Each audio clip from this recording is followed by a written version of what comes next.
Assalamualaikum warahmatullahi wabarakatuh. Halo teman-teman semua, perkenalkan nama saya Lutfiah Triyunita, NIM 2141104030057, kelas 3 PPAA. Nah teman-teman semua, tujuan saya membuat video ini yaitu guna memenuhi tugas akhir mata kuliah Usul Fiqh yang diampu oleh Bapak Ishak Suryo Nugroho SPD MSI. Nah, dalam video ini saya akan sedikit menjelaskan materi tentang apa itu pengertian usul fiqh secara bahasa dan secara istilah, dan contoh kegunaan memahami usul fiqh dalam kehidupan sehari-hari. Baik teman-teman semua, sebelum membahas tentang pengertian usul fiqh secara bahasa dan secara istilah, sebelumnya saya akan sedikit membahas tentang sejarah perkembangan usul fiqh. Sejarah perkembangan usul fiqh dibagi menjadi dua periode.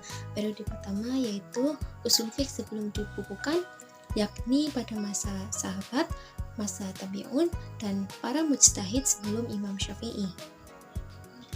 Sumber hukum pada masa sahabat meliputi Al-Quran dan hadis serta ditambah dengan ijtihad sahabat.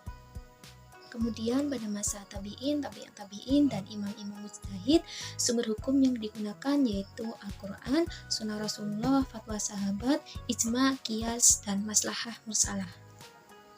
Periode kedua yaitu periode pembukuan usul fiqh.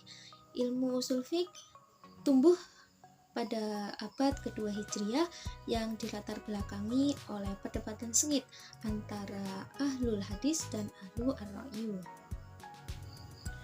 Menurut Abdul Wahab Khalaf, beliau menyimpulkan bahwa ilmu usul fiqh berkembang menjadi lebih besar setelah mencapai perjalanan 200 tahun. Nah, mungkin itulah sejarah singkat mengenai ilmu usul fiqh yang bisa saya sampaikan.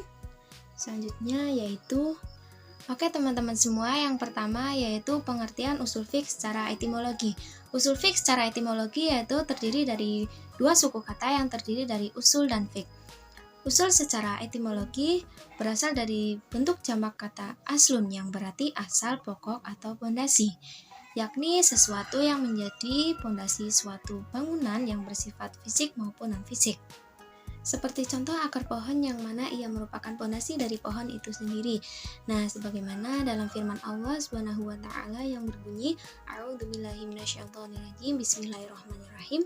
Alam taro kaifa daraballahu mathalan kalimatan thayyibatan kasyajaratin thayyibatin sabitun wa far'uha fis sama. Shadaqallahul azim, yang berarti tidaklah kamu perhatikan bagaimana Allah memberikan perumpamaan kalimat yang baik seperti pohon yang baik, akarnya yang tangguh dan cabangnya yang menjulang tinggi ke langit. Quran Surat Ibrahim ayat 24. Baik, yang selanjutnya yaitu pengertian fiqh secara etimologi. Secara etimologi, fiqh berarti fahmun, yakni pemahaman mendalam yang membutuhkan pengerahan akal pikiran. Pengertian ini ditujukan kepada firman Allah Subhanahu wa taala yang berbunyi, A'udzubillahi minasyaitonirrajim, Bismillahirrahmanirrahim, wahlul 'uqdatam min lisani yafqahu qawli. Shadaqallahul azim, yang berarti dan lepaskanlah kekakuan di lidahku sehingga mereka memahami perkataanku. Quran Surat Toha ayat 27 sampai 28. Menurut Muhammad bin Shalih Al-Utsaimin, pengertian fiqh secara terminologi yaitu ma'rifatul ahkamil syar'iyyatil amaliyati bi adallatihat tafsiliyati, yakni mengenal hukum-hukum syar'i yang bersifat amaliyah dengan dalil-dalilnya yang terperinci.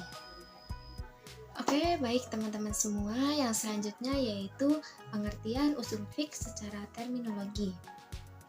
Secara terminologi, usul fiqh yaitu ilmu yabhasu an adillatil fiqhil ijmaliyati wa kaifiyatil istifadati minha wa halil mustafidi, yakni ilmu yang membahas dalil-dalil fiqh secara umum dan cara mengambil faidah dari dalil tersebut dan membahas tentang orang yang mengambil dari faidah tersebut.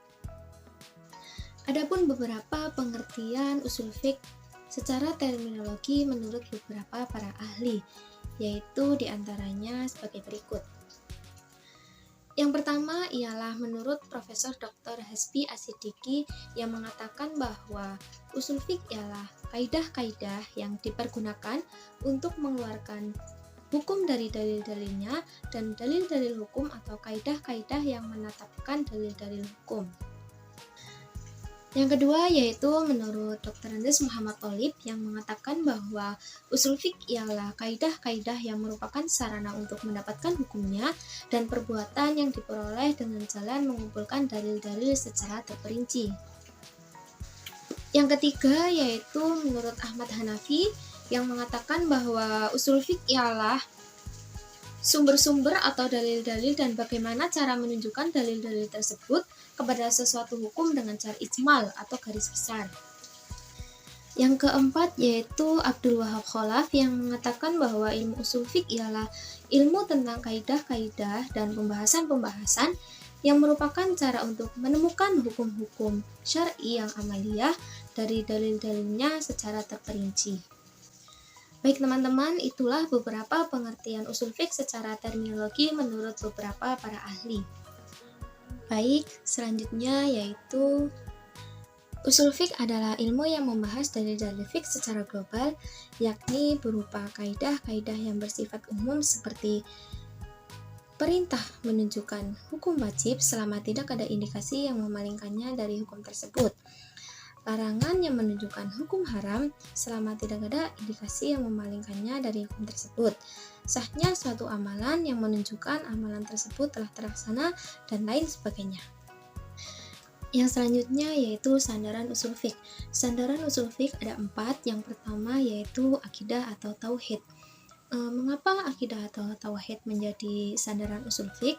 Yaitu karena keyakinan terhadap kebenaran Al-Quran dan Sunnah yang merupakan sumber hukum Islam yang pertama, atau dalil syar'i yang bersumber pada pengenalan dan keyakinan terhadap Allah Subhanahu wa taala dan bersumber kepada pengetahuan dan keyakinan terhadap Muhammad Rasulullah SAW yang semua itu dibahas dalam ilmu tauhid. Yang kedua yaitu berbahasa Arab. Mengapa berbahasa Arab? Yaitu karena Al-Quran dan Sunnah menggunakan bahasa Arab. Maka untuk memahami setiap kata atau kalimat di dalam Al-Quran atau Sunnah mutlak diperlukan memahami bahasa Arab. Yang ketiga yaitu Al-Quran dan Sunnah. Seperti contoh dalam kaidah usul fiqh yang berbunyi al-aslu fil amri lil wujubi, yang berarti setiap perintah pada dasarnya berarti kewajiban. Dalilnya adalah maka hendaklah orang-orang yang menyalahi perintah Rasulullah SAW itu merasa takut akan ditimpa cobaan atau takut ditimpa azab yang pedih. Quran Surat An-Nur ayat 63. Yang keempat atau yang terakhir yaitu akal. Seperti contoh dalam kaidah usul fiqh yang berarti jika ada dua orang mujtahid yang bertentangan dalam menghukumi suatu masalah, maka salah satunya pasti salah. Dalilnya adalah logika, karena akal mengatakan bahwa kebenaran dua hal yang bertentangan adalah sebuah kemustahilan. Nah, itulah keempat sandaran usul fiqh. Kemudian di dalam ilmu usul fiqh ini juga dibahas tentang tata cara mengambil faedah dari dalil-dalil yang ada dengan mempelajari hukum-hukum lafaz dan penunjukannya seperti umum, khusus, muqayyad, nasih, mansuh, dan sebagainya. Dengan mempelajari ilmu tersebut, kita dapat mengambil faedah hukum atau mengambil kesimpulan hukum dari dalil-dalil yang ada. Selain itu, ilmu usul fiqh ini juga membahas tentang ihwal mustafid atau biasa disebut dengan mustahid, yaitu mereka yang memiliki kapasitas ilmu sehingga mampu mengambil faedah hukum dari dalil yang ada. Pembahasan ihwal mustafid ini mencakup tentang syarat-syaratnya, tingkatan-tingkatannya, hukumnya, dan sebagainya. Di sisi lain dibahas pula tentang muqallid, yaitu orang awam yang belum memiliki kapasitas untuk mengambil faedah suatu hukum, sehingga mereka mengikuti para mujtahid yang dinilai sudah memiliki kapasitas untuk itu. Objek kajian atau pembahasan ilmu usul fiqh ini mencakup 3 hal, yaitu sumber dan hukum dalil syar'i yang secara global, hukum syar'i yang terkandung dalam dalil secara global, kaidah usuliyah, dan metode istinbat hukum syar'i. Sebagaimana yang kita ketahui, keberadaan dalil yaitu dimaksudkan untuk menghasilkan hukum yang bisa diterapkan. Namun, keberadaan dalil Tidak dapat diketahui kandungan hukumnya tanpa adanya kaidah baku yang menentukannya. Nah, dengan ilmu usul fiqh inilah kita mempelajari kaidah-kaidah yang telah diterapkan oleh para ulama sehingga tidak salah dalam mengambil kesimpulan dari dalil-dalil yang ada. Maka dapat dikatakan bahwa tujuan mempelajari ilmu usul fiqh adalah agar kita bisa menerapkan kaidah pada dalil-dalil yang ada sehingga bisa menghasilkan hukum syar'i yang bisa diterapkan. Seperti contoh dalam hadis Rasulullah Shallallahu Alaihi Wasallam yang berbunyi la dororun wala miroron, yang berarti tidak boleh ada bahaya dan tidak boleh membahayakan. Apabila dalam ilmu kesehatan biasa dikenal dengan kata-kata mencegah lebih baik daripada mengobati, maka ratusan tahun sebelumnya dalam Islam juga sudah mengenal kaidah tersebut yang kurang lebih sama, bahkan implikasinya lebih luas, yaitu yang berbunyi mencegah lebih baik daripada menghilangkan. Kaidah ini menjelaskan bahwa segala hal yang punya potensi menimbulkan bahaya, baik dalam kehidupan bermasyarakat, beragama, dalam sehari-hari harus dihilangkan. Ini berdasarkan hadis Rasulullah SAW yang telah saya sebutkan tadi, yaitu yang berarti tidak boleh ada bahaya dan tidak boleh ada yang membahayakan. Kaidah besar ini juga memiliki turunan, diantaranya yaitu yang berbunyi mencegah kerusakan lebih baik diutamakan daripada mendatangkan kemaslahatan. Ini berdasarkan hadis Nabi Muhammad SAW yang berbunyi, apa-apa yang aku larang kepada kalian, maka jauhilah, dan apa-apa yang aku perintahkan kepada kalian, maka kerjakanlah semampu kalian. Dalam hadis ini, Nabi Muhammad SAW ingin umatnya tidak dalam bahaya dan selalu menjauhi apa yang dilarangnya. Oke teman-teman semua, jadi dapat disimpulkan bahwa usul fiqh ialah ilmu yang mengkaji tentang dalil-dalil fiqh berupa kaidah untuk mengetahui cara penggunaannya, mengetahui keadaan orang yang menggunakannya, yang bertujuan untuk menghasilkan hukum dari dalil-dalil yang jelas dan terperinci. Objek pembahasannya yaitu mengkaji tentang dalil yang masih bersifat umum dengan melihat hukum ketetapan yang masih umum juga. Dan puncak tujuan mempelajarinya yaitu untuk memelihara agama Islam dari penyimpangan dan penyalahgunaan hukum-hukum syara hingga terhindar dari kecerobohan yang menyebabkan kesesatan. Oke, baik teman-teman semua, mungkin cukup sekian video materi tentang pengertian usul fiqh secara bahasa dan secara istilah dan contoh kegunaan memahami usul fiqh dalam kehidupan sehari-hari yang dapat saya sampaikan. Semoga video ini dapat bermanfaat bagi kita semua.